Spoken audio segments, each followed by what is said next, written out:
नेपाल में आई विनाशकारी बाढ़ ने पूरे देश को हिला दिया है, लेकिन सबसे डराने वाली बात सिर्फ बाढ़ नहीं है। बाढ़ के बाद अब लैंडस्लाइड, डिब्रीज और अचानक बढ़ते पानी ने रेस्क्यू ऑपरेशन को बेहद मुश्किल बना दिया है।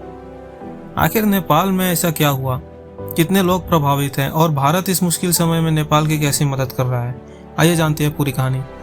नेपाल के रसुआ डिस्ट्रिक्ट चाइना बॉर्डर के पास अचानक मैसिव फ्लड और डिब्रीज फ्लो ने भारी तबाही मचा दी। तेज पानी के साथ रॉक्स, मड, आइस और भारी डिब्रीज नीचे की तरफ आए, जिससे रोड्स, ब्रिजेस और कई इंफ्रास्ट्रक्चर को नुकसान पहुंचा। सबसे ज्यादा असर भोटकोशी नदी और उसके आसपास के इलाकों में देखने को मिला है। अचानक आई इस बाढ़ के कारण लोगों को संभलने तक का मौका नहीं मिला। कई जगहों पर कम्युनिकेशन और रोड कनेक्टिविटी भी प्रभावित हुई, जिससे रेस्क्यू टीम्स के लिए अफेक्टेड एरियाज तक पहुंचना बेहद मुश्किल हो गया।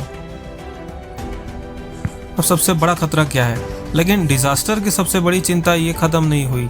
फ्लड के बाद कई जगहों पर लैंडस्लाइड और डिब्रीज जमा होने से पानी का नेचुरल फ्लो बाधित हुआ है। ऐसे सिचुएशन में अगर पानी किसी टेम्पोररी ब्लॉकेज के पीछे जमा होता रहे तो अचानक उसका प्रेशर बढ़ सकता है, और अगर ये ब्लॉकेज टूट जाए तो नीचे के इलाकों में एक और तेज वाटर सर्ज आ सकता है। इसी वजह से अथॉरिटीज़ को कई जगहों पर लगातार मॉनिटरिंग करनी पड़ रही है और रेस्क्यू टीम्स को भी बेहद सावधानी से काम करना पड़ रहा है। यानी नेपाल अभी तक डिजास्टर के बाद दूसरे पोटेंशियल खतरे का सामना कर रहा है। कितना बड़ा नुकसान हुआ? लेटेस्ट रिपोर्ट्स के मुताबिक इस डिजास्टर के सैकड़ों लोगों की जान जा चुकी है, जबकि बड़ी संख्या में लोग अभी भी मिसिंग बताए जा रहे हैं। कई फैमिलीज अपने रिलेटिव्स की तलाश में है। रेस्क्यू टीम्स डेब्रिस हटाकर लोगों को खोजने की कोशिश कर रही है, लेकिन खराब मौसम, डैमेज्ड रोड्स और डिफिकल्ट माउंटेन टेरेन्स ने चैलेंजेस और बढ़ा दिए। कुछ एरियाज में हेलीकॉप्टर्स और ग्राउंड टीम्स के जरिए रेस्क्यू और रिलीफ ऑपरेशन चलाए जा रहे हैं। हालांकि रिमोट माउंटेन रीजन्स तक पहुंचने में अभी भी सबसे बड़ी चुनौती बनी हुई है। अब बात करते हैं भारत की। नेपाल की इस मुश्किल घड़ी में भारत ने ह्यूमैनिटेरियन असिस्टेंस और रेस्क्यू सपोर्ट बढ़ाया। भारत की तरफ से रिलीफ मटेरियल भेजा गया और अफेक्टेड एरियाज में फंसे भारतीय नागरिकों को सुरक्षित निकालने की कोशिश भी की गई है। रिपोर्ट्स के मुताबिक बड़ी संख्या में भारतीय नागरिक और संपर्क करने की कोशिश जारी है।